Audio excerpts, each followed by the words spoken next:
Hello everyone, peace of Christ to all. Uh, Today in this video we are going to answer a Muslim person. As you see in the video in front of you, he's dressing. Uh, I'm sure some of you might see it weird, but for me it's not. It's a certain kind of clothes Muslims in long time ago. Sure some of you might see Sorry, it weird. my voice is coming from the other side.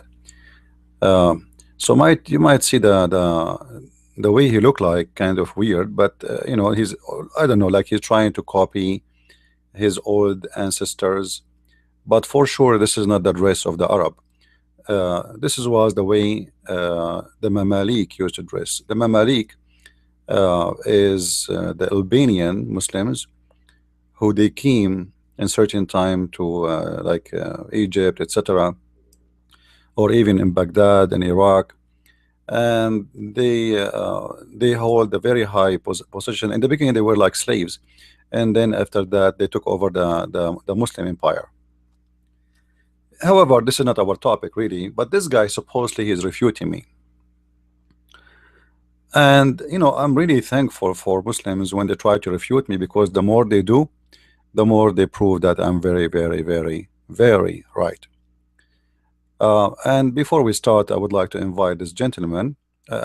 First, in the beginning, I hope when you watch my video, you don't feel you are insulted. I mean, no insult, but this is how I talk. All right.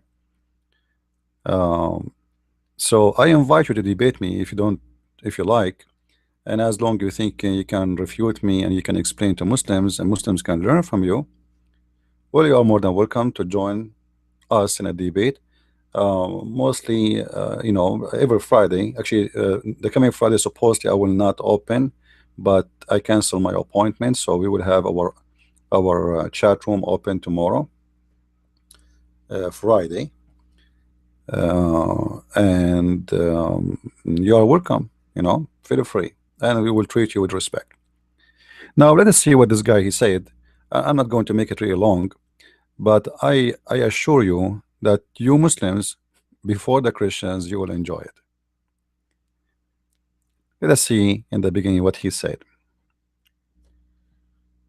And he made the video, by the way, specifically for me. And I heard my voice there. He is showing my video. So look like the Muslims, they ask him, can you do something about this person? So let us see what this gentleman is saying. Hold on, let us see. Start from the beginning. All right. Here we go. Open the sound. All right. And this guy claims to be a Christian who has made many videos against Islam, but many of his videos don't make any sense. But this one actually, in this video, he actually makes a strong argument, which is why Okay. Please just take a note. Most of my videos don't make any sense, but this video, I have a very strong argument. All right, that's a good sign actually. Most of my videos does not make any sense. I want to see the Muslims who can refute any of my videos. That will be something lovely. However, so he is saying here he feel the risk, he feel the heat, according to what he said, that in this video he is making a very strong argument.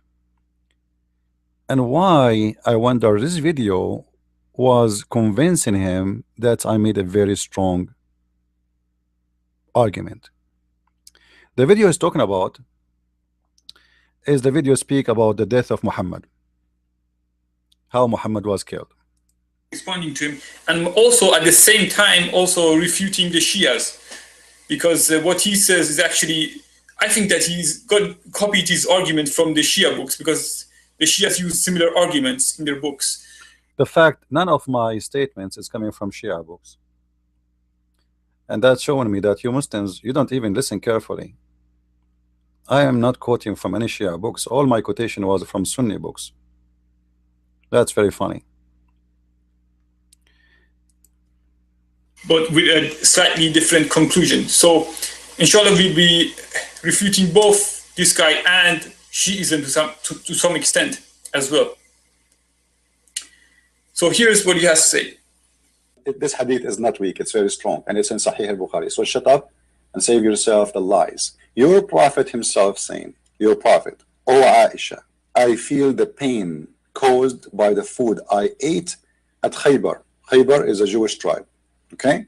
And at this time, I feel my aorta is being cut from that poison.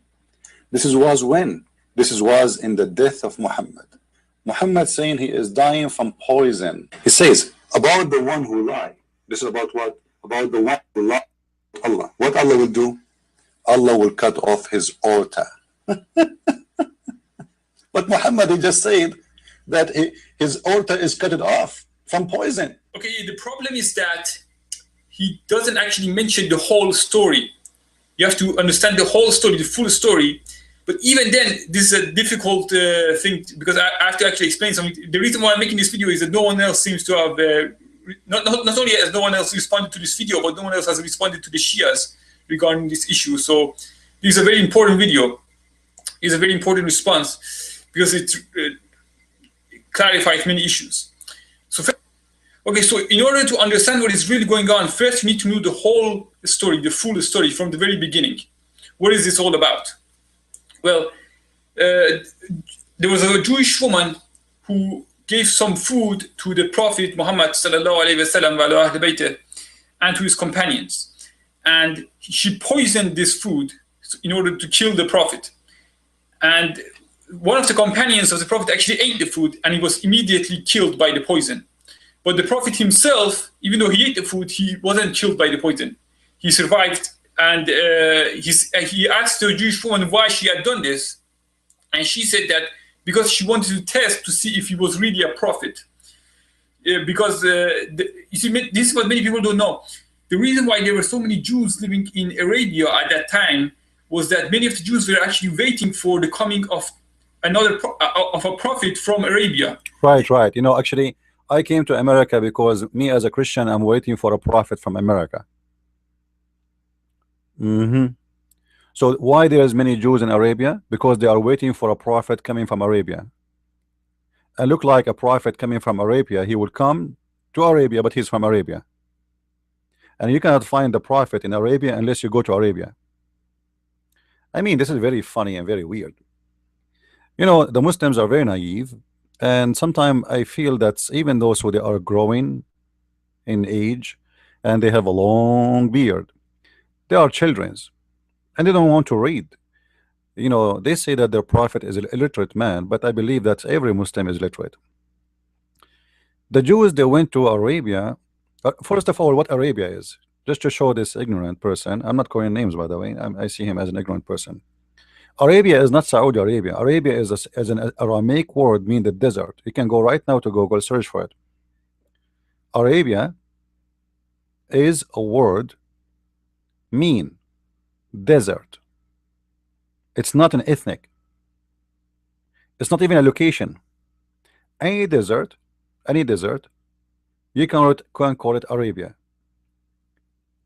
If you go and check in the later he will speak. I don't want to play all his videos. His video is funny, but he speak that the Jews, they were waiting for a prophet, and this prophet he appear. His story appear in Isaiah 21. Now, if we go to Isaiah 21, we will not see what he's talking about. You can go and read. You can read Isaiah by yourself, and you will see that Isaiah here. When you see the word Arabia in Isaiah, that does not mean anything about to do with the Arab. Arabia is the desert, and then you will see that it says that those people who they are refugee. There's people who they are refugee, and those are people who they are fugitives, and which means they are wanted, and they will run for their life to the desert. But the fact those are not the Arab. The Arab are the one. Let us say the Arab. When I say the Arab is not an ethnic, again, it's people of the desert, the Bedouin. So those people, they will go to the Bedouin and they will ask for a refugee. They will ask for shelter. They will ask for food. And you know, you will see here, look what it says. and all the splendor of Kedar will come to an end. So this is a prophecy against those who live in the desert, in the Arabian desert, which is Kedar. Now, if you go and see Kedar, you will see where it is located. Let us go here. Where is the map? This is Al Medina. This is Mecca. I don't want that. Uh, Let us see. I'm trying to find. Here we go. Do you see where is Kedar? I hope the map is clear for you. Do you see it? So Kedar is part of Syria. This is the one, the color here, by the way. This is for the Persian Empire. Sorry, not the Persian. Sorry, the Assyrian Empire. The Assyrian Empire, the Babylonian Empire, extended all the way, as you see with this color. So when people they want to seek refuge, they go to Kedar. You see where the area start with the white color. The white color present, whereas the Assyrian are not there. So anyone want to seek refuge out of the the Babylon authority, he go to Kedar, because Kedar is the most close point, but yet it is not under the Persian sorry, the Babylon authority. And this is the first stage. And then later we will see that the Jews, like who is talking why the Jews are exist in Arabia. And this is the good question actually. Why there is many Jews they are exist in Arabia? The fact that Jews are exist in Arabia for a very simple reason. You know, when most of the Jews they came to Arabia, they came during the time of the Roman, not during the time of the Persian. If you look at the map here with me, the Persian they came all the way. Oh, look like we zoomed too much in. Oh boy, what we did. Hold on. The Persian, let us go here and type. Right. The Persian and the Roman, they used to switch authority over over the Middle East. They are fighting more than 300 years of war. Sometimes the Persian wins, sometimes they lose, sometimes the Roman wins, sometimes they lose. So what happened? That's I'm trying to zoom in. Okay, oh, here we go. If you remember where Muhammad he said, "Let us attack the Roman. Let us attack the Roman so we can get the blondie." Where was the Roman? The border of the Roman with Arabia or the desert. They were in Tabuk. He said, "Ughzu Tabuk, تغنموا بنات الأصفر." Attack Tabuk, you get the blondie girls. This is Tabuk. So Tabuk was the limit of the Roman authority. The Jews, and at that time the Roman, they were what? They became Christians. And many of the Jews, either you are a Jew or those who they are Nasara. Nasara are a cult, which the Christians rejected them and they forced them out. So there is the Christians and there is the Nasara Christians, which is a cult like Jehovah's Witnesses, and there is the Jews who are running for their life. Why the Jews they are running for their life? During the siege of Jerusalem, which is done by the Persian, and when the Persian occupied Jerusalem, the Jews at that time they took the side of the Persian. And when the Persian attacked Jerusalem, they burned the holy church, they destroyed the churches, they killed all the Christians, etc., etc., and the Jews they took their side. So when the Roman won, they start chasing the Jews for they betrayed them. It's like a revenge for what they did by taking the side of the Persian. This is why a lot, actually all the Jews, they flee. There is nobody stay there because that's it. They are not allowed to be there. After what happened, they betrayed him and they allowed the Persian to get inside the city, and they became part of the Persian army. So when the Roman won, the Jews, everybody flee for his life, because here we go, the Roman is coming and they are the winners and they will do what they need to do for us. So they run away. This is why many of them they are exist uh, in Arabia, not because they are waiting for a prophet. Same time, when a Muslim Abdul he speak about waiting for a prophet, I really laugh. I mean, seriously, you know, Muslims, you have really little brain. The reason for that, the reason I say that, the Quran itself uh, speak that if Allah want to send a messenger, He will send a messenger from the people who speak the tongue of the people. Allah, according to the Quran, He never received, or let us say, He never sent a messenger unless He speak the tongue of the people. And the Jews never receive anyone speak different tongue. He is not one from them. If you go to chapter 14 verse number 4, chapter 14 verse number 4, actually uh, let us see if we can open we replace the map here. All right, this is a chapter 14 verse number 4, and I can open for you any Islamic translation of your choice. Remember, this is Islamic translation, I have nothing to do with it, and I hope the text is clear. Let me know, guys, if the text is not really clear for you. All right, I hope it is. You will see the Quran saying, let me make the text bigger here so you guys can read it with us. We send not a messenger except to teach in the language of his own people in order to make things clear for them. So what Allah He sent? What He sent? Allah, He never sent a messenger unless there's two conditions. I hope people they are noticing with me with the conditions. There's two conditions. He is going to be from his own people, not a foreigner, as you see it, from his own people. So he will be one of them, and he will speak their language. Now the Jews are not Arab, and as you said, even the Arab are not even ethnic, and they are their own ethnic, and they are own people, and they have their own language.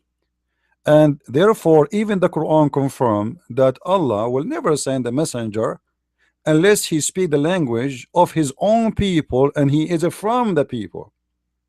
And this is confirmed, or let us say contradict the lies Muslims they say that Muhammad is a messenger for all mankind, because if he is a messenger to all mankind, that will be contradiction with this verse, which is saying clearly Allah will never send any messenger unless he speak the language of the people and he is from the people. So it's very naive and very funny when a Muslim he says that the Jews they went to Arabia waiting for a prophet. And he say Isaiah speaking of that. That made me really laugh. By the way, I encourage all Muslims to debate me, and if you have the courage and the knowledge, please feel free. All right, I would love to debate you, and if you can prove me wrong, enjoy yourself. Let us see who can do it. Who dare? I say it loud and clear. Who dare to debate me? No one. Now we continue with the video of this gentleman, which I find very funny. Then this guy he start talking about prophecy of the Jew, blah blah blah, about Muhammad. I just destroyed his prophecy, all of it, without even quoting many things. And then he said that there's many prophecy is mentioned in the Old Testament, and the Jews they hide it. And this is why he quote for us Isaiah. But the Muslims they forgot that there is something wrong in what they say when it's come to this. Why? Because if really there is a prophecy about your prophet in the Old Testament, that's mean everything your prophet, you Muslims, everything you come with is a joke. It's a lie, because the Quran say the following. The Quran claim that only in the New Testament there's a prophecy about Muhammad.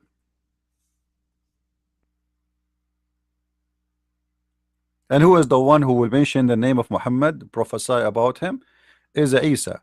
In chapter 61, verse number 6, where it says that Isa, supposedly this is Jesus, he will say there's a prophet will come after me, and his name is Ahmad. And Ahmad, by the way, is not even Muhammad, but it's a title. This is why if you go to my book, The Deception of Allah, you will see that Muhammad's real name is Qatham, which has many meaning, and one of the funny meaning of them is the sperm or the piss of the hyena, or the hyena who piss a lot. He marked, let us say, he marked his territory. So the one who mentioned the name of Muhammad, supposedly according to the Quran, is Isa. And Isa is from the New Testament. He is not a prophet from the Old Testament according to Muslims. So how you say that you found Muhammad's name or Muhammad, a prophecy about Muhammad in the Old Testament? It's very, it's very funny how Muslims are so desperate to find anything about their prophet to sponsor him, because he have no sponsor. He have nothing to prove that he's a prophet. He never have a miracle. If you remember the Quran confirm that the people, they keep asking Muhammad, you know what, if you are a prophet, how come all prophets before you they have a prophecy, they have a miracles, all right? And Muhammad, he had no answer. Like if you go to chapter 2 verse 118, as you see in front of you, they said to him, but if, like, okay, he want to say he's a prophet, huh?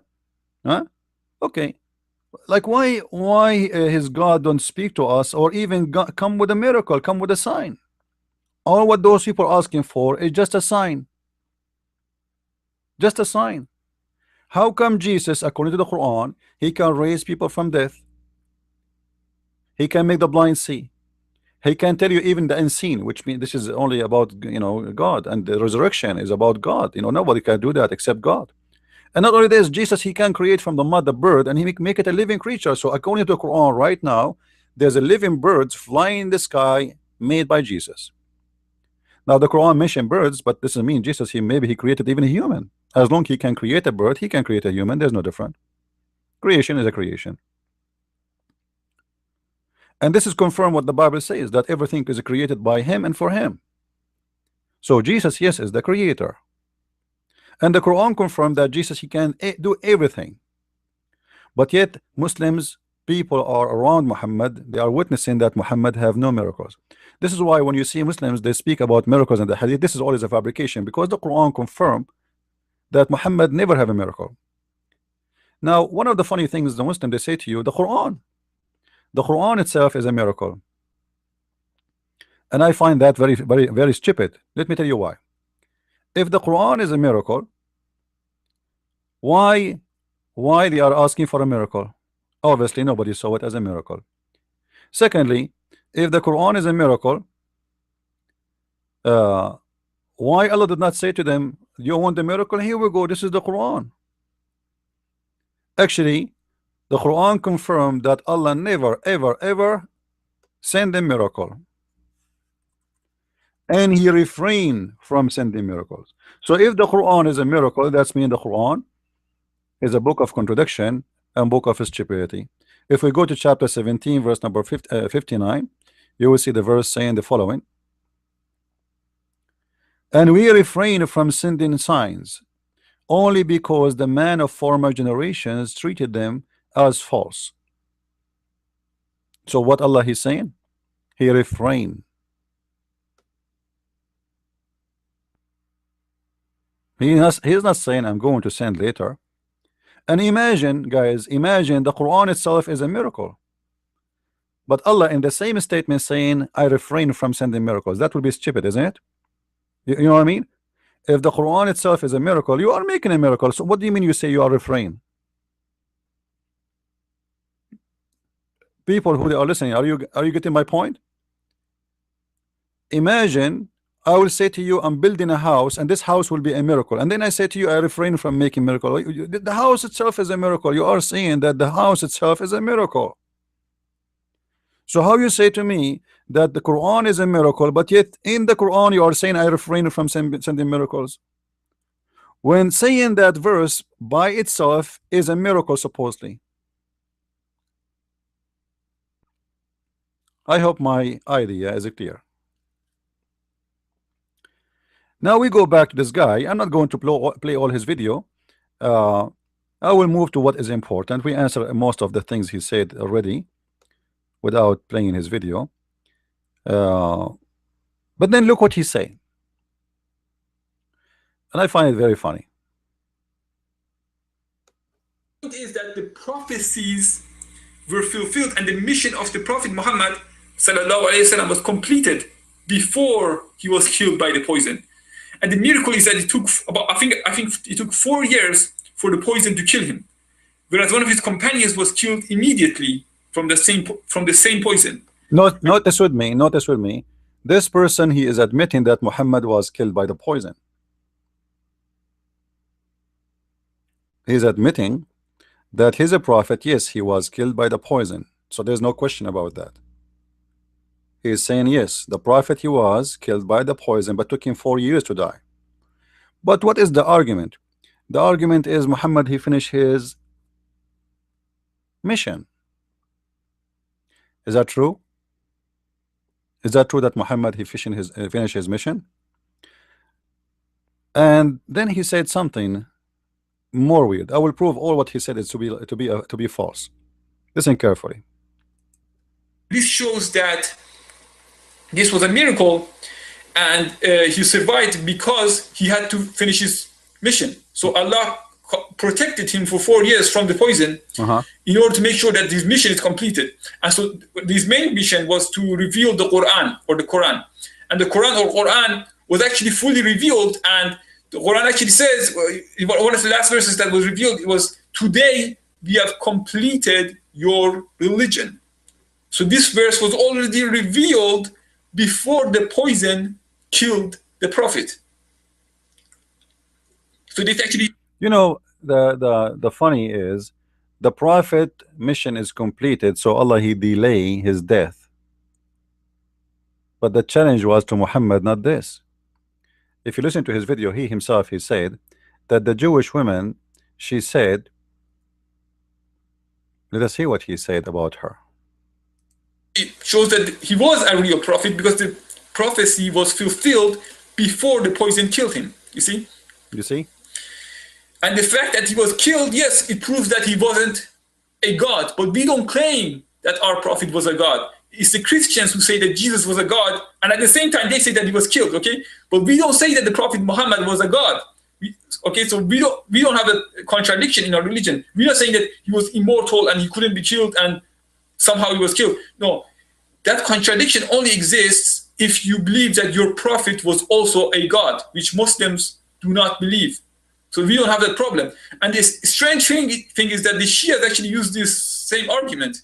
They say that if this, the fact that his poison killed the prophet proves that he wasn't really a prophet.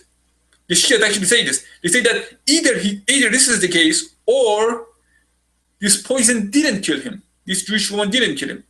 Now, I don't even understand the point of the Shias, because the Shias themselves accuse al-Mu'minin Aisha of poisoning the prophet. This is what the Shias say. So what difference does it make? If, of course, as always, the Shias want to shift the blame away from... All right, let us go back. So he didn't understand what the point of the Shia. The point of the Shia is that the hadith says it clearly. This guy, he said that Muhammad was saved from death by Allah for 4 years. All right, so he can complete his mission. But this guy looked like he did not know how to write, how to read, like he's a prophet. If we go in the hadith, we will find that the hadith says the following about the women who tried to kill Muhammad. When Muhammad, he asked the women, as you see with me in the screen,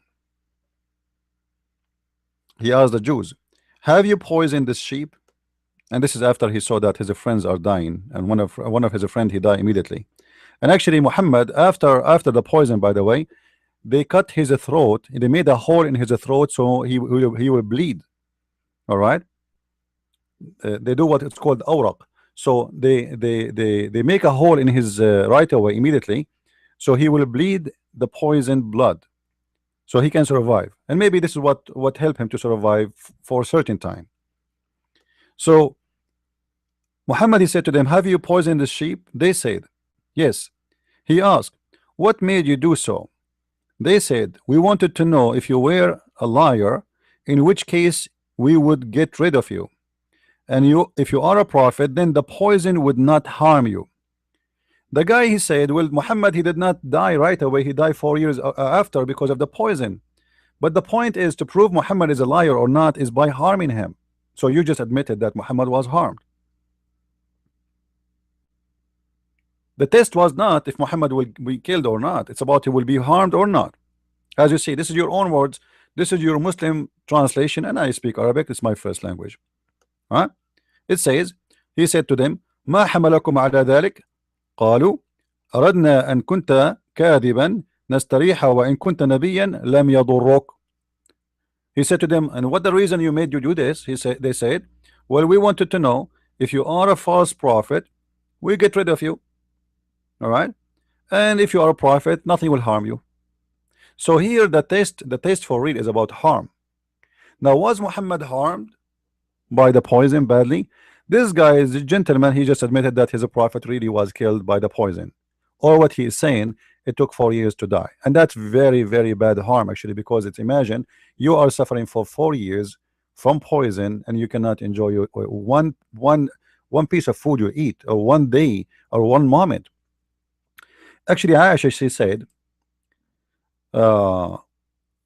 this is the hadith here before we go to Aisha. Muhammad, he said that I found that the food I ate in Khaybar is cutting my aorta.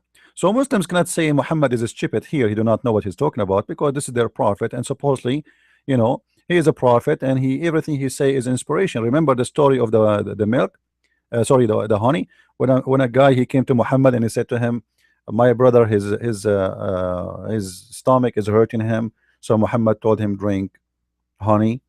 And then when the man he came more than 3 times and his brother is not recovering, Muhammad get upset and said to him, Allah, he told the truth, and your brother stomach is lying, which is very funny, you know. So Muhammad, he claimed that even when he gave medicine, or he said to the man what he need to drink in order to recover, he claimed that it's coming from Allah, not from him. Allah, he told the truth, and your brother abandon is telling a lie, which is very funny. Doctor, imagine you go to a doctor, you say to him my stomach is hurting, and then he says to you, you know what, your stomach is lying and I'm telling the truth, or my God is telling the truth. So Muhammad here, he is giving us a statement of his health conditions, and if the Muslim they want to say that he is wrong about what is causing his death, that will be a problem for him to, again, to be a prophet who claimed that he knew what he's talking about. Secondly, we showed you the Quran saying that if Muhammad he fabricated a lie, Allah will cut his aorta. So this is a prophecy about what will happen to Muhammad in the future, not immediately. Same time,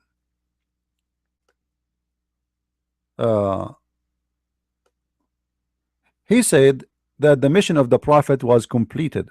That's a lie. That's a lie, because even after Al-Ma'idah was given, there's more verses and more chapters to come. So if Al-Ma'idah was the last chapter, then who is the one who added the last chapters then? Who is the one who added the last chapters? If Al-Ma'idah is the last chapter was revealed by Muhammad saying, today I completed your religion for you and perfected Islam for you, that's it. So there is no need for more chapters.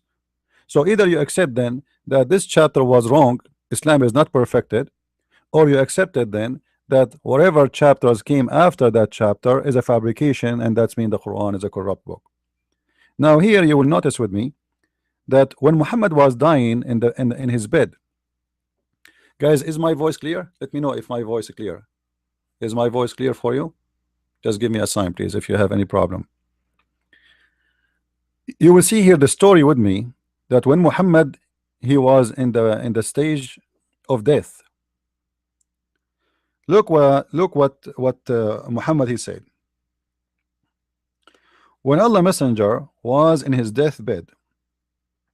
In the house there were some people, among them was Umar ibn Khattab.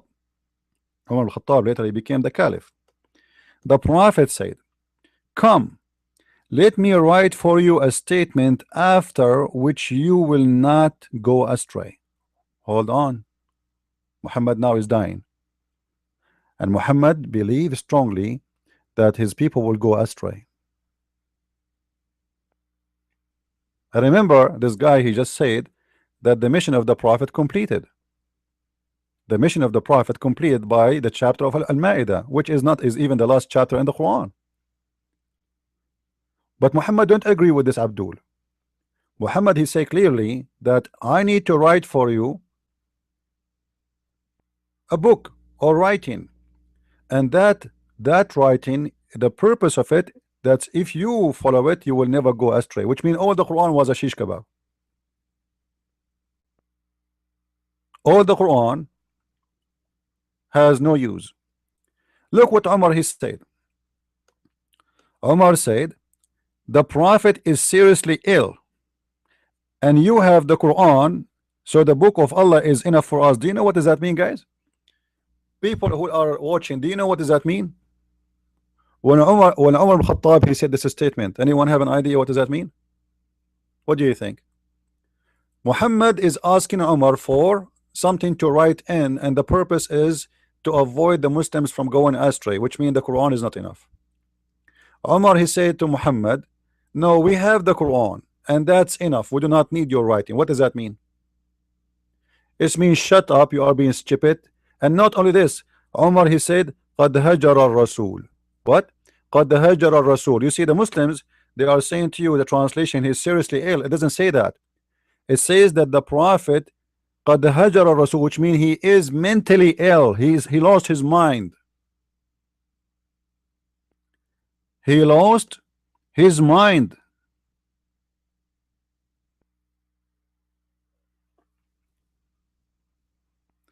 In this hadith here it says, I will translate to you the Arabic one, I will show you the other one about قد هجر الرسول.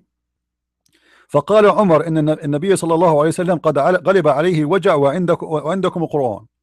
The Prophet, he have, like, you know, the pain is controlling him and he don't know what he's saying, and you have the Quran. So what do you mean? What do you mean you say to me? Here we go. Umar al-Khattab he says that the Quran is enough. Muhammad he's saying no, the Quran is not enough.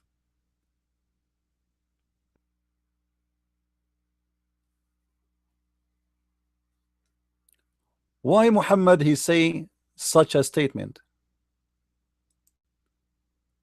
قد هاجر الرسول.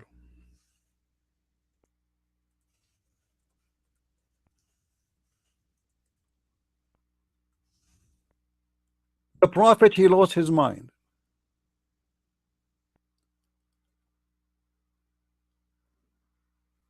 And why the Prophet he will say such a thing?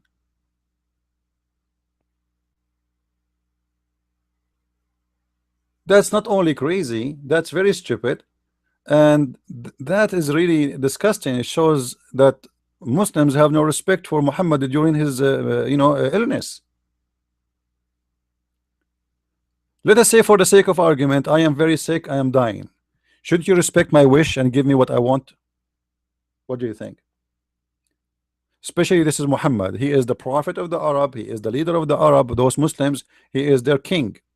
And now he's asking them, can you give me a pen and a paper? And by the way, this is additional proof that Muhammad, that he knew how to write, how to read. Because there's no point to say, bring me a pen and a paper to write in it for you, a book which will keep you from going astray, unless he knew how to write, how to read. Always you find very funny things about Islam if you know really all the secret of this religion.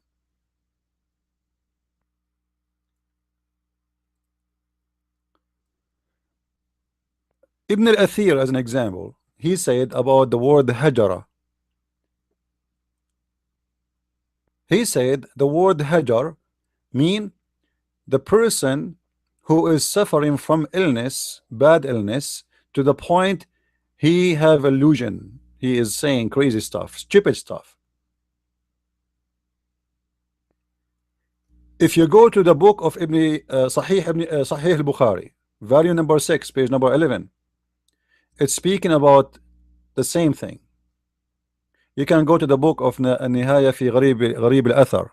You can go to Lisan al-Arab, and you will see that this is hajar have one meaning, that the person is suffering something. It's called hadayan. Hadayan mean illusion. He is crazy. He lost his mind. In the language of the medicine today, we call it Zaheimer. I'm not sure what the name. Is that correct? Zaheimer. Like when you get so old and you lose your mind, you start saying things which doesn't make sense. So Omar is accusing the Prophet that he lost his mind, and the Prophet, he is saying that, you know what, Alzheimer, sorry, the Prophet is saying, you know what, your religion is not completed yet. I have to complete your religion. Bring me a paper and bring me a book. In this stage, how come Allah did not protect Muhammad from not saying such a stupid statement? Because this is very misleading. Either what Muhammad said is true, and the book he will write for them in the stage of death is going to save the Muslims from being misguided, or Muhammad is saying stupid things. So if Muhammad is saying the truth, this is mean the Muslims are not guided yet, and the mission of Muhammad is not completed. Because here we go, he's asking them to bring a paper and a book so he can write for them a book. Omar, he disrespect Muhammad and he insulted him, and he says, you know what, your prophet obviously is seriously ill and he lost his mind. We have the Quran, and the Quran is enough for us. Ignore him, dump him. And you will see the story, by the way. If you read the story with me, the rest of the story, you will see that the Muslim then, because of this conversation, they have a fight about should we give him a paper to write, should not we give him, should we listen to Umar, should we listen to the Prophet. They have a fight, they have an argument. You will see here it says the people present in the house differed, and like they have an argument about it. Some said, go near so that he, the Prophet, may write for you the statement after which you will not go astray. So some of them, they agree with the Umar, some of them don't agree with Umar, while the others said, as Umar said, when they caused the who and cry before the Prophet of Allah Messenger, said, go away. Muhammad now is upset. You see it? He felt so much insulted that nobody respect him no more. It's in front of your eyes. The Prophet, he want to write for them a book which is going to guide them forever. So what is the Quran? Omar, he says, no, we do not need it. We have the Quran. So who is right? Omar versus Muhammad. So how you say the Prophet, he completed his mission? Secondly, this guy, he said that we Muslims don't worship Muhammad and we don't believe that he is God. That's very funny. Muhammad, he said that your prayer will be placed in front of me.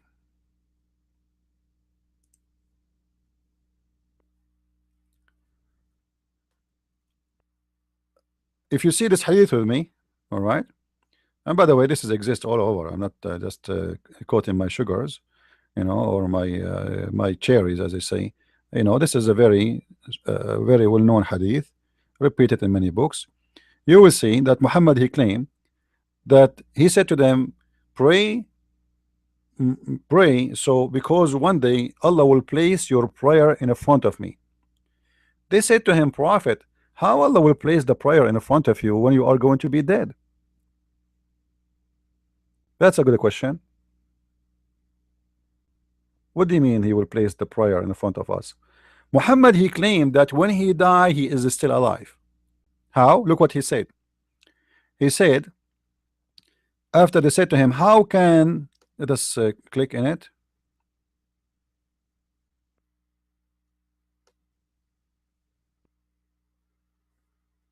Oh, I hope I'm not losing my connection now. That will be bad. There we go. All right.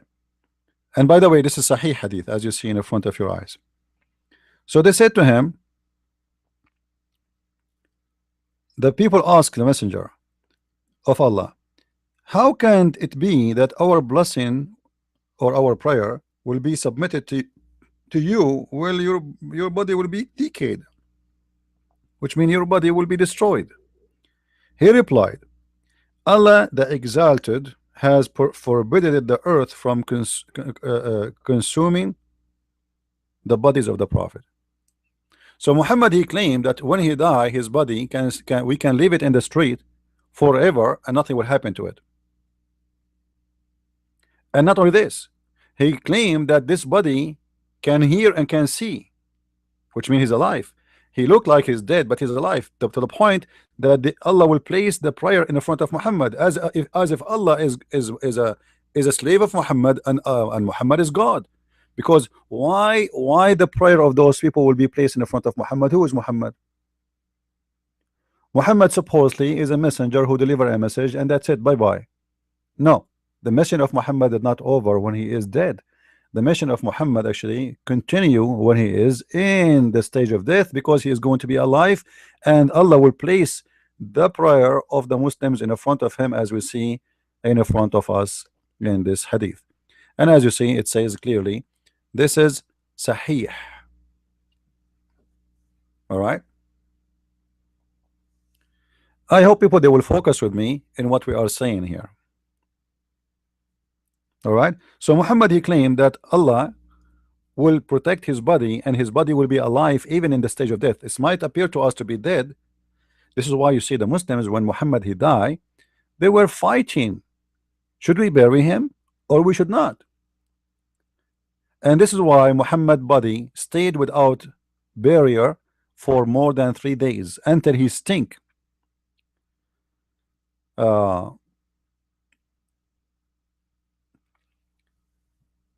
If we go to Sunan ad-Durami, volume number 1, page number 83, page number 53, sorry. Abu Bakr, when he saw Muhammad is dead, all right, it says here, قد توفي رسول الله صلى الله عليه وسلم يوم الاثنين and ودفن ليلة الأربعاء. The Prophet, he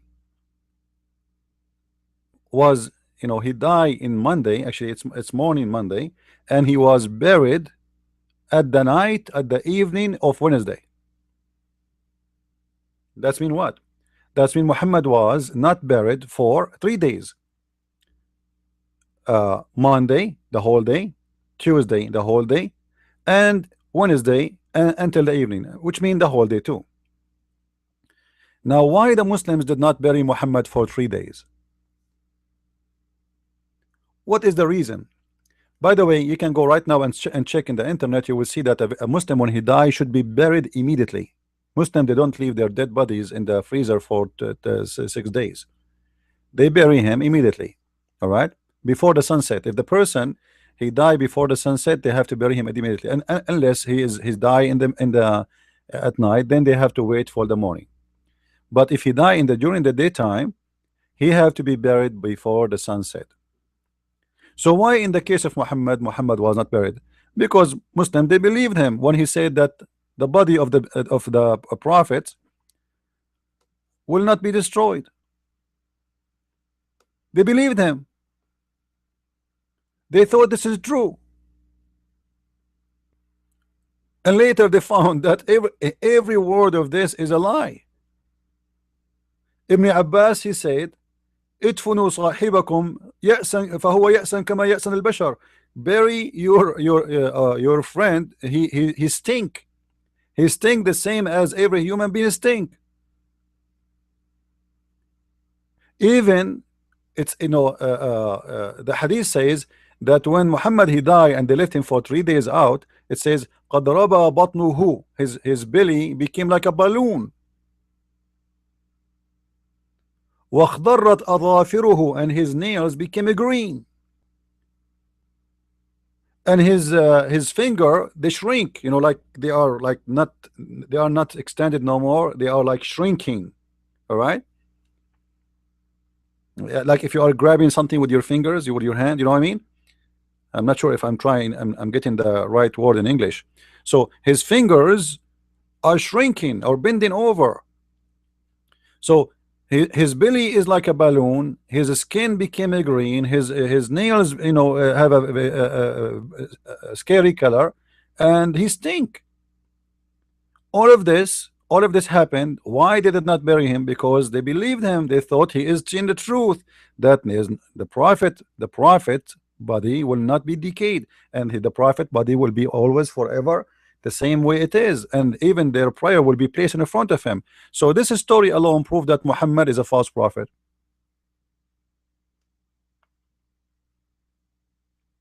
And you know what? There is a very easy way to find that Muhammad is a scam or he is a true prophet. Anyone knows what the easy way?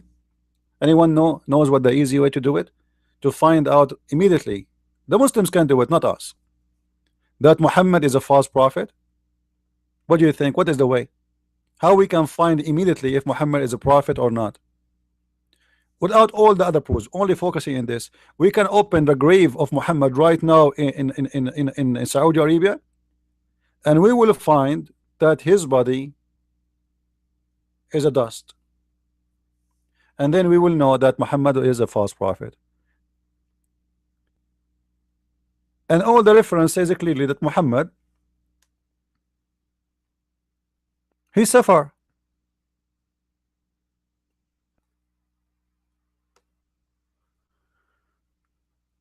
You see all the reference in front of me here, like instead of going and reading tons of reference, all those reference in front of me.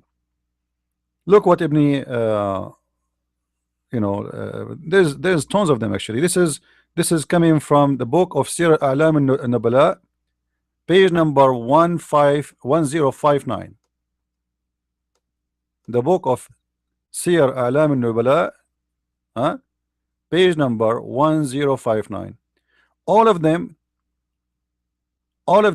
confirm that even Abu Bakr, he did not believe. Like in the same hadith we read here in Arabic, Abu Bakr here, he say, you know what, the prophet, no way he die. He's going to cut hands.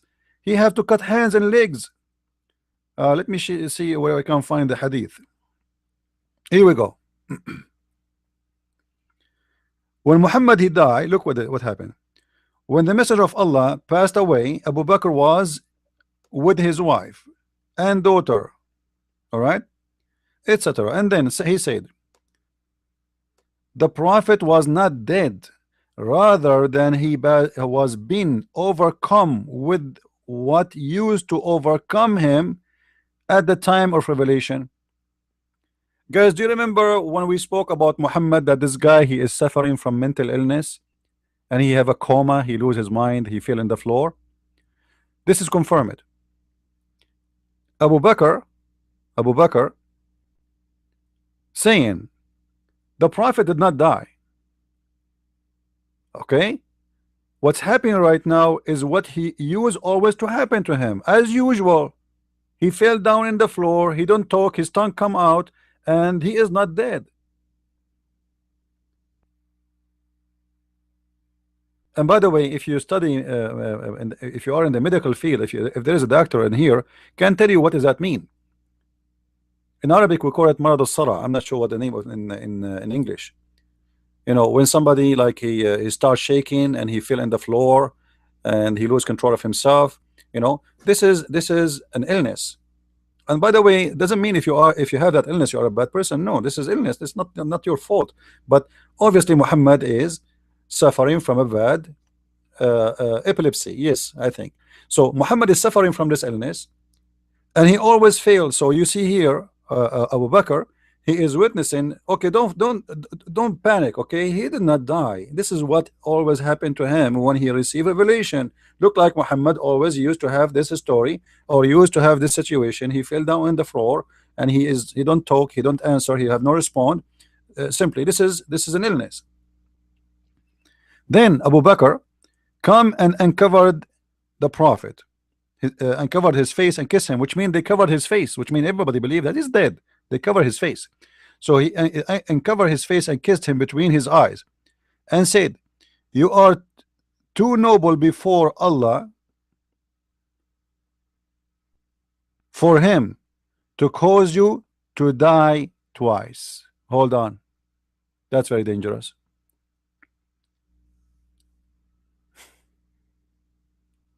Look what he's saying. Abu Bakr saying that the prophet, there's no way he will die, because if he die now, this will be the second death. Why? Because always he used to fall down, suffering from that illness. But according to him, this is when he received revelation. He looked like dead. So he is claiming that Muhammad is so high for Allah to the point he will not let him die. So yes, the Muslims refuse to believe that Muhammad is dead. And then look what he said: by Allah, the messenger of Allah has indeed died. Umar was in the corner of the mosque saying, and who is the one, who is the one who was saying that? This is Umar. By Allah, the messenger of Allah has died. Has sorry, Umar is answering here. Uh, by Allah, the messenger of Allah has indeed died. Umar was in the corner of the mosque saying, by Allah, the messenger of Allah has not died, and he will never die until the hands and the feet and of the most of the hypocrites are cut off. So the Muslims don't want to believe that he's dead. They worship him. Then Abu Bakr stood up and he said, and this guy, he said something very important. He said, we Muslims don't worship Muhammad. Right? Look what it says here. Abu Bakr, he stood up, like he put like something to stand on, and he said, whoever used to worship Allah, Allah is alive and he will never die. And whoever used to worship Muhammad, Muhammad is dead. If there's nobody worship Muhammad, why he say whoever used? Are you getting my point? If the Muslims are never worshiping Muhammad, so why he's saying this statement? Whoever used to worship Muhammad. This is mean the Muslims, they used to worship Muhammad, and now they have one of two choices: either worshiping Allah, the one who did not die, or keep worshiping Muhammad, the one who did. So Abu Bakr is saying to them, whoever of you used to worship Allah, Allah is alive. Whoever used to worship Muhammad, Muhammad is dead. This is why you see that many of the Muslims who, when they heard that Muhammad uh, he died, they left Islam, tons of thousands. And then Abu Bakr, he decided to go in a war. It's called the War of Apostate. You can go right now to Google and search for it. The War of Apostate happened after Muhammad's death, because people, they noticed that this guy, obviously he is a liar. How you say to me that our body will not be consumed and will not be will not be eaten by the ground, will not be destroyed, and then we find that you stink, and we find that your belly became like a balloon full of gas, and your nails look very scary, and your fingers, you have the sign of everybody, any human being. We leave him out for a few days, you know, he will look scary, because simply the bacteria are eating you, from in and out.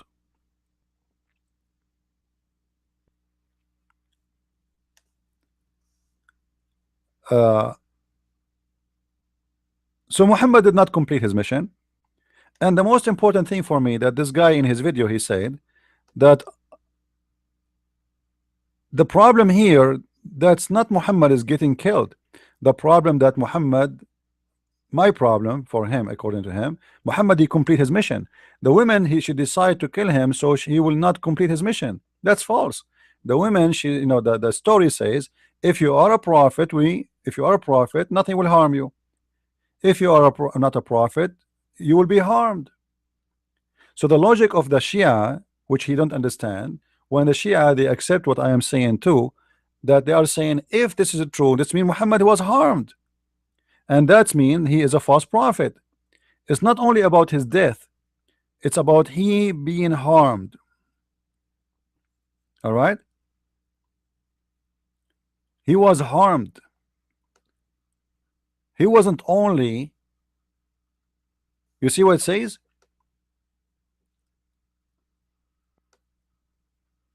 if you are a prophet, then the poison will not harm you. In the same time, the hadith confirm that Muhammad, during his illness, he was suffering badly. You know, the prophet, he was suffering badly. Let us see here. Uh,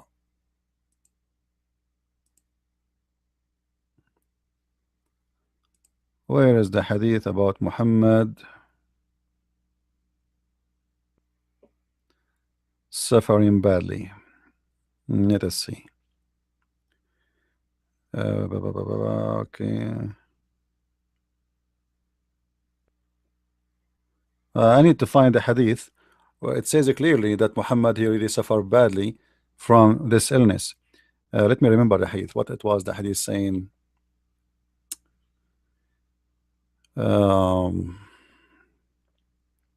What the hadith mean, that I never saw a man he suffer as the prophet. Aisha, she said, I never saw a person he suffer as the prophet.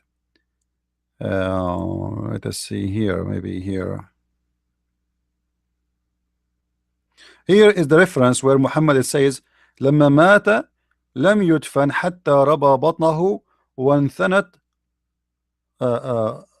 خناصره أو خنصره. So when he died, they did not bury him until his belly, his stomach, or his belly became like a balloon, became like a hell, like a pregnant woman. And this is very normal, by the way, because when a person he die, whatever meal he ate before, especially if you just ate a meal a few hours ago and it's not done yet, it's not out, you did not go to the bathroom, that food stay in your stomach, and that is full of bacteria, and that will make a lot of gas. And now because you are dead, you don't have the ability to fart to get the gas out. So that gas will increase and increase and increase, and he will make your stomach big. And this is what they are saying here. And this is the book of Tarikh Dimashq لابن Asakir. Tarikh Dimashq لابن Asakir. All right. And this is the book of Al-Maktaba Al-Shamila. This is a very Islamic website. All right. As you see. And here is the reference. All of those are reference of the same story. All right.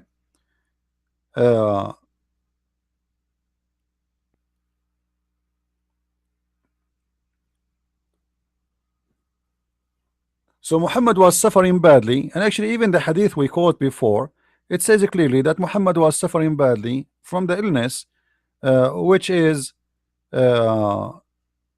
Muhammad himself report how much it's hurting him.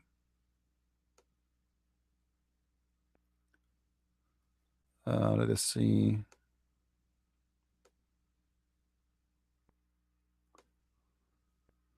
You see here, I feel as my aorta is being cut off. So Muhammad is suffering for 4 years, and this guy, he's saying Allah protect him. I don't see any protection here. ما أزال أجد ألم الطعام. I feel the pain which is caused to me by the food I ate in Khaybar. So for 4 years Muhammad is suffering from that pain, and you are telling me Muhammad did not Allah protect him. Where is the protection? There's no protection. So what happened here is very clear. Muhammad, He died because of the poison, and he exposed himself because he made a very clear statement in the Quran that if he lie, Allah will cut his aorta. And then we find in the hadith that Allah he cut his aorta. And remember, the Quran did not say we will kill him immediately. It says we will cut his aorta. If he is lying, we will. It's something for the future. It's not something to happen right now. If he, we will. And those who they practice the poison on him, they said, if you are not a prophet, you will be harmed. You will be harmed. And the hadith witness for that. So Muhammad, he failed to pass the test, which is supposedly the reason for those people they want to examine him. Same time when he said that the prophet he completed his mission, obviously the prophet did not, because as you see, Muhammad he said, bring me a kitab, bring me something to write in, so I can write for you a book which you will never go astray after it. So why the mission is completed, but yet Muhammad he believed he need to write for you something, otherwise you will go astray. Why Allah did not finish the mission of Muhammad, and why he did not allow him to write that book, and why Umar, the healthy man, he ignored the wish of Muhammad, the prophet of Allah, in his death, claiming that Muhammad is a madman.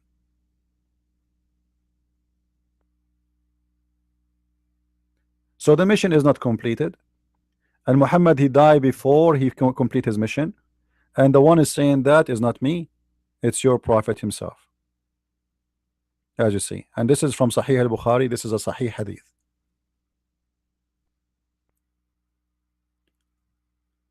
I hope the Muslims will come to debate me, and I invite this gentleman who is wearing those clothes.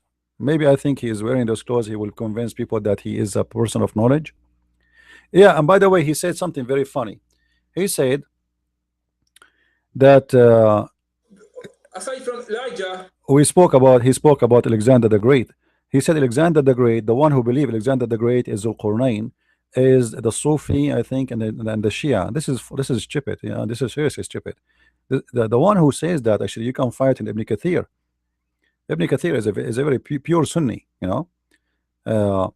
So when someone he says such a thing, it make me laugh. This is Ibn Kathir. First of all, this is an Imam al-Shafi'i. All right.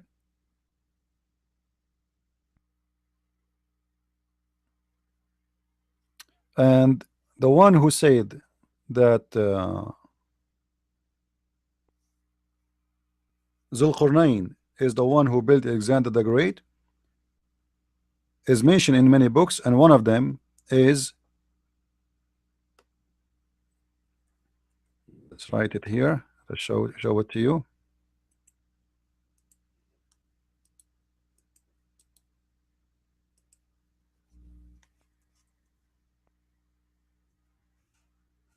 Here we go. As you see, quoting from Ibn Kathir, Al-Hafiz Ibn Kathir, etc. All right. From the book of Al-Bidayah and An-Nihaya, etc. and etc. and etc. He's just quoting for you the books, and here you will say it's speaking that the one who built the city, it's called Alexandria, is Zulqarnain. All right. He was the founder. Now in here you will see that they are the Muslims are usual. They have a many opinion about who is the one who was really the founder of Alexandria. But the fact this doesn't matter really who is the founder. The story of Alexander the Qarnayn, I find it one of the most funny stories and very stupid. And actually this is alone is enough for anyone to leave Islam. This is alone as a story is enough for anyone to leave this religion. Why? If we go to the story, and we read together, you will see how stupid the story is.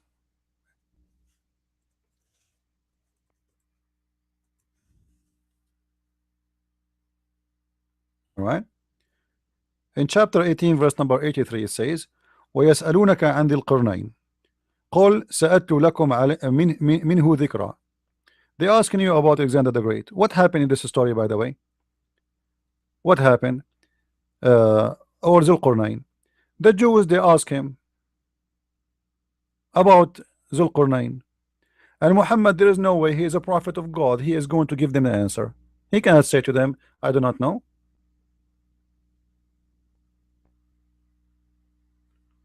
So Muhammad, he come to them with the answer, and the answer is Zulqarnain is a person who was chosen by Allah. He's a messenger of Allah.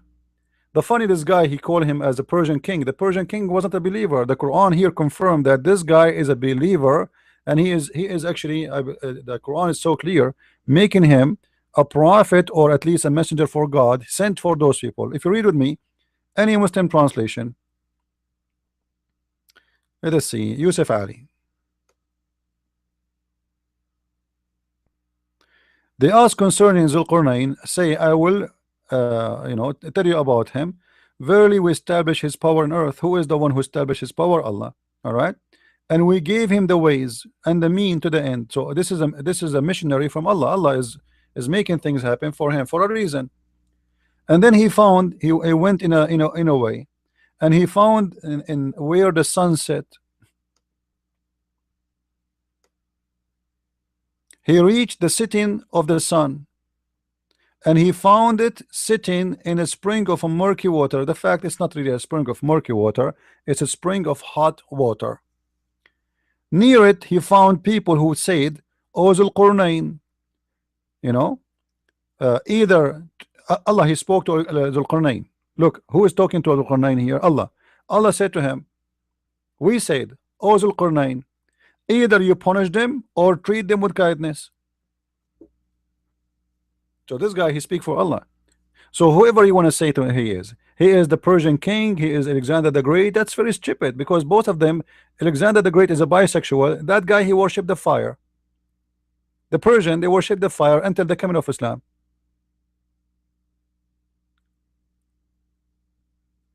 So if you want to say that this guy is a Persian king, then Allah is choosing a Persian king speaking to him, and he speak to Allah.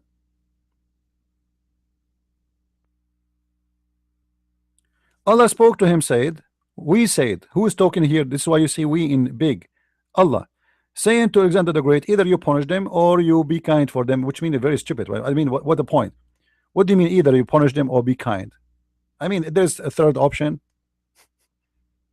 Either he will kill them or he will be nice to them, which is very funny. Then he said, who said, Dhul-Qurnayn, whoever does wrong, him shall we punish. Here we go. The guy is wise. He is wiser than Allah. Allah saying either you punish them or be nice to them. He come with the wisdom. He said, well, the one who do bad, we will punish him, and the one who do good, we will send him to his Lord. So the whole story is very funny. He found the sun where the sun set, but whoever believes and work righteousness, here we go. How you say to me this is a Persian king? The Persian king was Muslim. The Persian king, the one you are calling his name, he was a Muslim? That's very stupid. This guy is a believer. He is doing jihad actually. He is going after those who don't believe. So whoever believe and work righteousness, he shall be goodly rewarded. So who is the bad here? The bad is the one who don't believe in Allah, the one who is not a Muslim. So Zulqarnain, whatever you want to call him, Alexander the Great or the Persian king, both names doesn't matter. He have to be a Muslim. He's a Muslim. And then he arrived where he found the setting place of the sun. And by the way, the translation is very false, because if you go in Arabic, just change translation and you will see how the translation changed. I mean it's amazing how the Muslims really fabricate, The same verse, the same Quran, just change translation, and then right away you will find everything changed.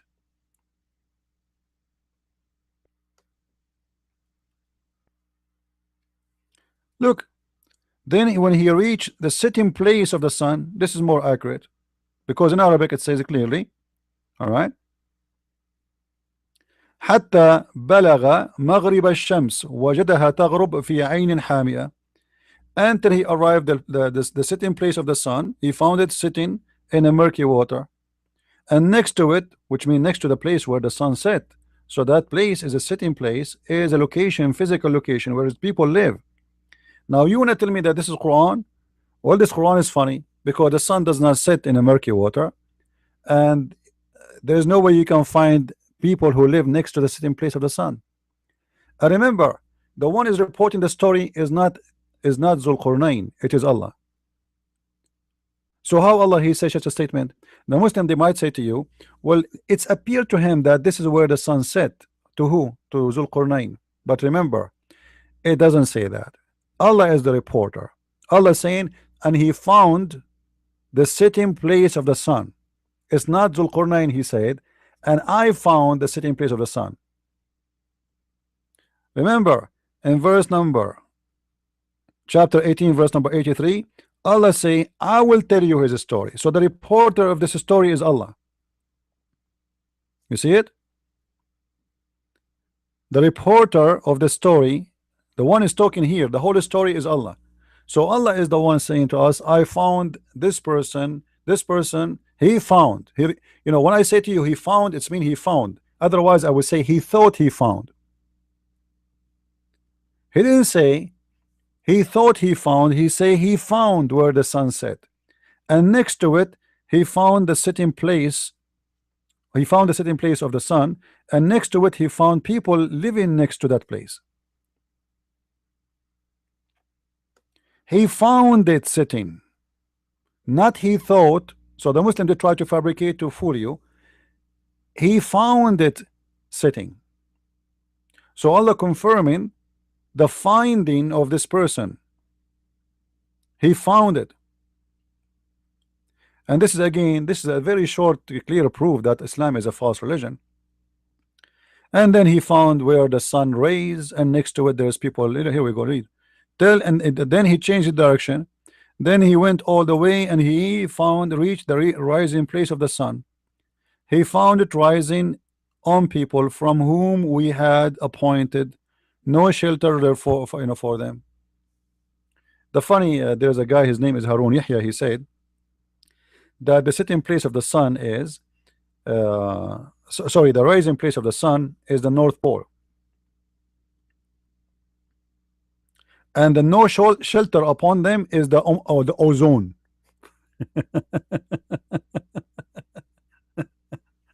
Have you ever heard of somebody?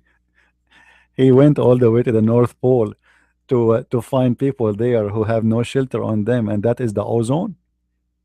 That's it. That's crazy. Actually, what this verse saying that he went all the way to until he found the place where the sun rays, and those people they have no shelter on them. If you go and read the interpretation, you will see that supposedly those people they live under the ground during daytime because the sun is very hot there. So it's a desert. There's nothing, nothing live there. So during the day they hide under the ground. When it is night, they go up because they have no shelter to protect themselves from the sun. Anyway, the whole story, it became more more exciting and more stupid when he found the people of Gog and Magog. And the funny, this guy, he said he wrote a book, it's called People of Gog and Magog, and he said they are Jews. And that's very stupid, because Gog and Magog, if you go and read my book, The Deception of Allah, you will see that they are not a human being like us. They don't have the same look. Even the hadith says that they sleep inside their ears. And one of them, when he have sex, he will have sex and have 1,000 child before he die. So what do you mean they are the Jews? This guy, he have a, he's weird. Let us see.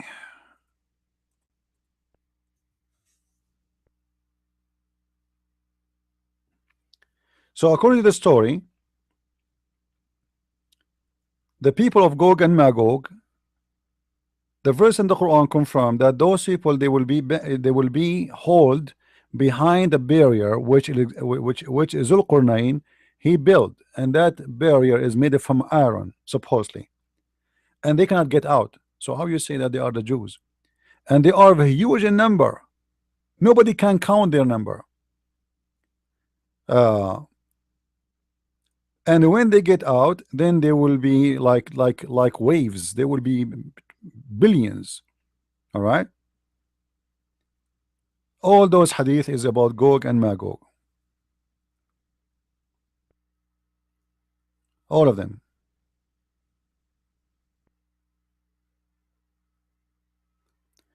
And remember, the people of Gog and Magog, they will not be living in America or living in etc. They will be living behind the barrier which is built by this guy Zulqarnain. And this is additional proof that Muhammad is a false prophet, because how come we cannot find this dam which is built from iron, is so huge to the point those nations, they cannot come to us, and they are not a human by us, by like us. They have different look. Let us say maybe they are a human, but they have different look totally, to the point their ears is like a tent. uh, and Muhammad is warning about them, and obviously this is always coming from legions about people who they are healed behind a dam, and they cannot come to us, and the one who did that is Alexander the Great. All right, you see all those hadith is about Alexander the Great. I'm sorry, about Gog and Magog. All right, and actually according to him those are the three signs of the judgment day. You know, like there's 10 signs of judgment day. One of them is the coming of Jesus, and the other one is the eclipse, which is very funny. And the sun will disappear in the east and will appear in the west, which means will raise from the west. And uh, then a fire will come from Yemen, and you know, and Gog and Magog. So it's a sign of the judgment day. In this hadith here says the signs of the judgment day are etc., and one of them is the beast who will come from the ground. If you remember the chapter of the An-Naml, where a beast will come from the ground, and this beast will teach people Quran, and this beast is one of the signs of judgment day. And then after that is going to be Gog and Magog. So it's all it's a legends, and the Quran is corrupt and you know, full of those legends. You know, it's a mix of stories. All right. So when Gog and Magog they come, they will occupy everywhere, and they will arrive almost to Mecca. Uh, and they are, you know, look here. أبشروا فإن من يأجوج ومأجوج ألفا ومنكم رجل. Muhammad is saying, you know what? When Gog and Magog they will come, the number of ratio number between the Muslims and people of Gog and Magog is going to be 1,000 to 1, which means the people of Gog and Magog would be 1,000 to 1. So 1,000 from, this is the population mean, which means from every Muslim from the other side of people of Gog and Magog, there's we 1,000. The Jews are not even 13 million in this earth. So this guy, he made a book, which is funny. I think he's a kid. He's trying to do something, but it's okay. Saying that the people of Gog and Magog, they are the Jews, when he's a prophet saying the opposite. You know, the Jews is one of the smallest nation in this earth. Very small as number. The whole population of Jews is not even a small town or city in China. The whole population of the Jews in the earth. When he's a prophet saying, when Gog and Magog they come, and they will come from that place, the ratio of the numbers is going to be 1,000 to 1, 1,000 from people of Gog and Magog, and 1,000 from the Muslims. uh, and look how the Muslims, according to Muhammad, which is additional proof that Muhammad is a false prophet again. According to Muhammad, the Muslim will be very small in number, to the point they will be like a hair in the top, a white hair in the top of an ox or a cow. I don't know if you can see the hadith with me. And this is from Sahih Muslim. All right.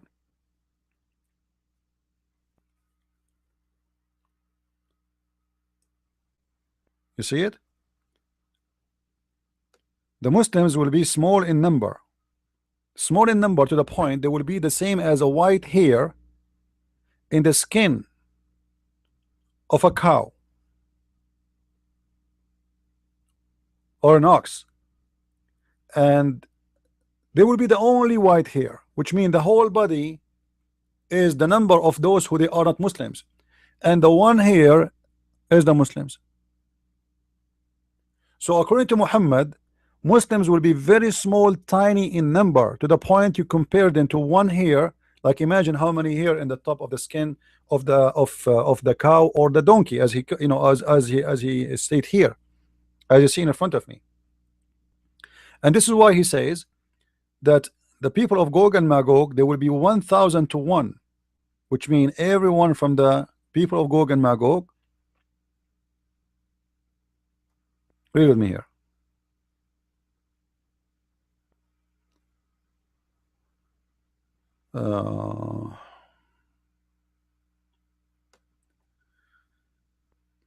Where it says that 1,000.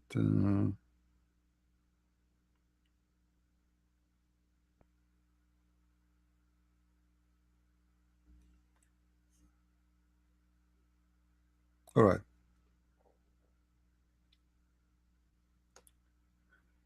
Good tidings for you. Ya'juj wa Ma'juj would be those thousands who would be, they will go. This is, by the way, between the two brackets is not existing the hadith. This is explanation. And the person selected from the paradise would be one among you. So imagine the ratio. If every Muslim, one Muslim, he go to heaven, there's 1,000 of the Jew with the Gog and Magog will go to hell. In order to have this ratio to happen, that's mean we have to have equal number, 1 to 1,000 until the end. You know what I mean? So if we have 1.4 billion, that's mean for every Muslim we have to make it x 1,000. So the 1.4 billion is going to be 1x 1,000, and that will be the total number of the people of Gog and Magog. And that's impossible. That's impossible. Muhammad, it looked like he never thought that he is going to be the Muslims will have a very big population. So he think one of you is going to be 1,000 to the Gog of Magog. If there is anyone have a question, if there is any Muslim here would like to debate me, please feel free. And I feel sorry for this guy because he confirmed that as a prophet he was killed by poison, and everything he said actually proven that Muhammad is a false prophet, because what he's saying that Muhammad we will have a problem if Muhammad he did not finish his mission. That will be the problem. And we showed you that Muhammad did not finish his mission.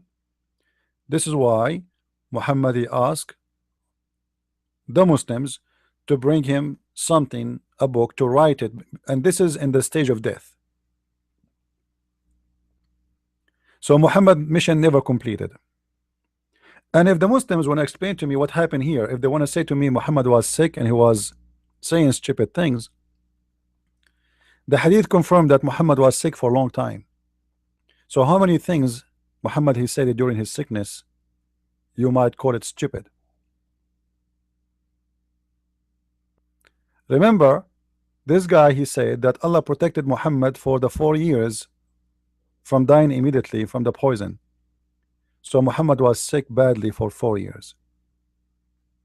4 years. and Muhammad is suffering badly.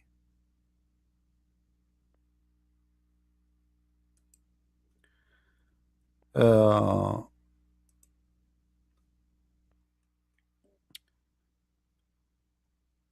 Let me see where is let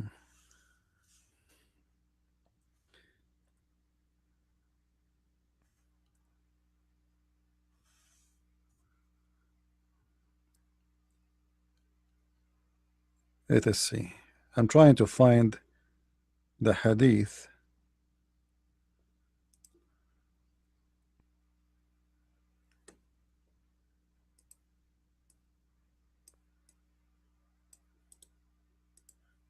Sometimes your memory doesn't help you. Uh, where I can't really remember it. But anyway, maybe in the future I will make a video about it, and we will share with you this how Muhammad is suffering badly because of the pain he have from the poison he ate. I hope that's we have a good video for you guys. If any of you have a question, please don't forget to post underneath. Anyone have a question right now? Anyone have a question for me?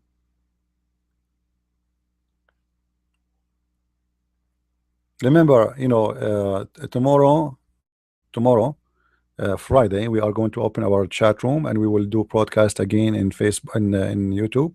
So feel free to join us. And if you have a Muslim who would like to debate us, please feel free. All right, any Muslim, even this guy, this poor guy, I invite him, by the way. And I don't want Muslim to think really I'm insulting. I don't insult. I say things as it is. I am not politically correct. So when somebody says something stupid, I say this is stupid. All right. When somebody says something smart, I say this is smart. As simple as that. I'm not here to insult.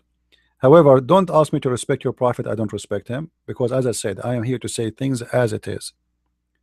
So when somebody says to me, "Why you don't respect Muhammad?" I say, "Give me a reason, and I will respect him." Respect is something you earn. You don't force people to respect you. If you want to force me to respect your prophet, well, maybe you can do it by putting a gun in my head. I would say I respect him, but you know that this is not. I'm not being truthful then. All right. Respect is not something you force on people. Respect is something people they feel for you.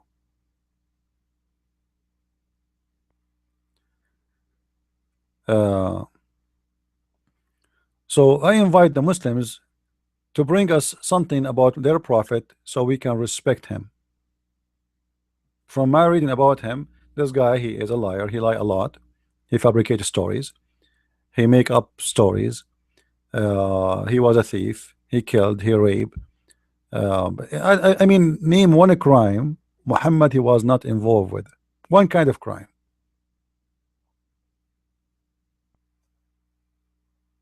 Not even one. So I want to say thank you for being here, and we see you tomorrow again. And please share our videos with your friends, and feel free to post your comment. And if you have any request, feel free to contact me. And if you want to contact me, there's a link underneath, and this is a link where you can contact me anytime or for donation, or if you like, you can contact me in Facebook, which is Islam for Dummies. All right, Christ is Lord, Islam is false, and see you soon again. Bye bye.